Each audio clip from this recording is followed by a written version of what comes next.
Merci de continuer à suivre ce partage.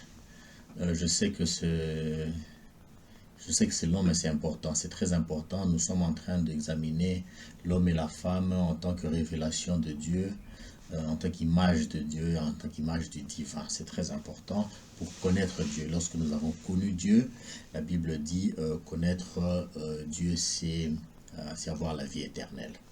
Donc, mon souhait, c'est de partager avec vous, de continuer à partager avec vous cette révélation.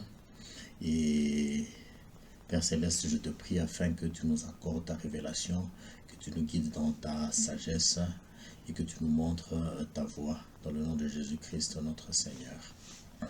Alors, donc, pour rappel, nous avons vu quatre caractéristiques jusque-là. La première, c'est que l'homme et la femme sont une image de Dieu. La deuxième, c'est que l'homme est faible, l'homme est puissant, c'est l'image de la puissance et de la force, tandis que la femme, c'est l'image de la faiblesse. La troisième caractéristique que nous avons vue, c'est que ils sont inséparables. Car Dieu les a déclarés inséparables, Dieu a déclaré l'homme incapable de les séparer. Donc quoi que nous fassions, l'homme et la femme ne peuvent pas être séparés, si ce n'est par le fait de la mort ou du retour de Jésus-Christ, ou au cas où la femme a été adultère et répudiée par l'homme.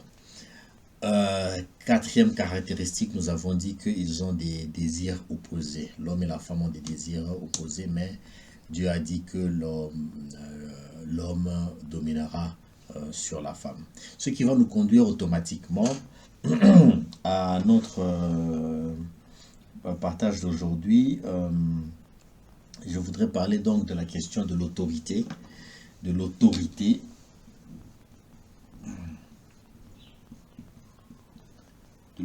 de l'homme sur la femme et de la soumission de la femme vis-à-vis de l'homme. Alors, je prends quelques versets rapidement. J'en ai 4. Le premier verset, donc, je reprends Genèse chapitre 3, verset 16. Il dit à la femme, « J'augmenterai la souffrance de tes grossesses, tu enfanteras avec douleur. Tes désirs se porteront vers ton mari, mais il dominera sur toi. » Donc, la domination de l'homme sur la femme a été établie par Dieu. Ça ne vient pas de l'homme, de la volonté de l'homme, ça vient de la volonté de Dieu. Voilà. L'autre verset que je voudrais prendre,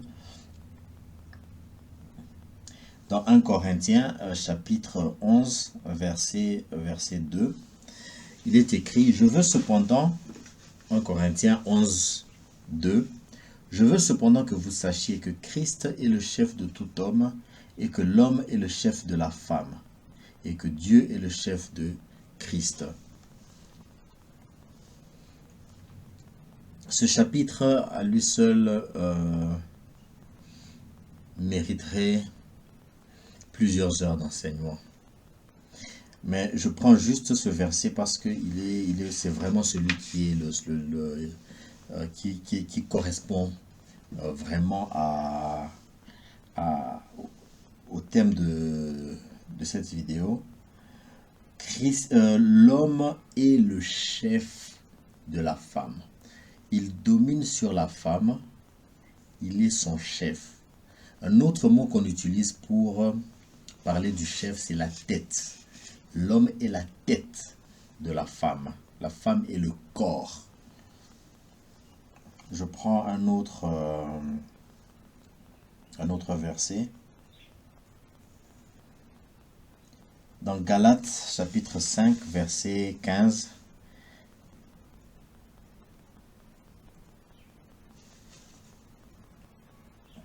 Il est écrit, je prends oui, le verset 16.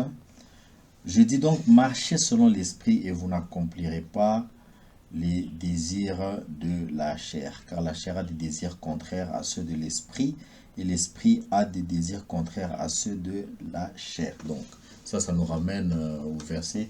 Je me rends compte que ça, c'était un passage que je n'avais pas souligné la fois passée. Donc, l'esprit et la chair ont des désirs contraires, comme l'homme et la femme ont des désirs contraires. Car l'homme et l'esprit sont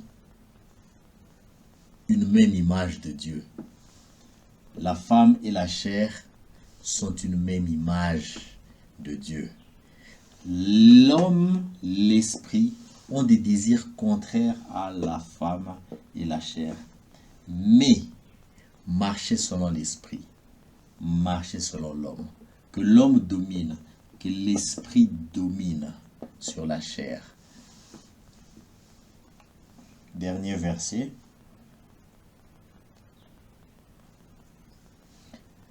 Éphésiens, chapitre 5, verset 22. Il est écrit, « Femmes, soyez soumises à vos maris comme au Seigneur, car le mari est le chef de la femme, comme Christ est le chef de l'Église qui est son corps. » Donc, Christ est le chef de l'Église. L'Église se soumet à Christ. L'esprit domine sur la chair. La chair se soumet à l'esprit. L'homme est le chef de la femme. La femme se soumet à l'homme. Car le mari, l'homme, l'esprit, Christ, l'époux, sont une seule et même vérité. La femme, la chair, l'Église, l'épouse sont une seule et même vérité. Ils fonctionnent de la même manière. C'est pour ça que la Bible dit comme.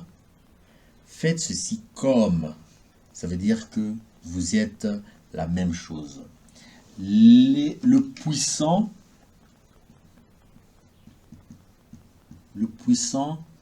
doit avoir autorité sur le faible. Lorsque nous nous retrouvons dans une situation où le faible a l'autorité plutôt sur la puissance, nous tombons dans le péché. Ou le péché ou le chaos.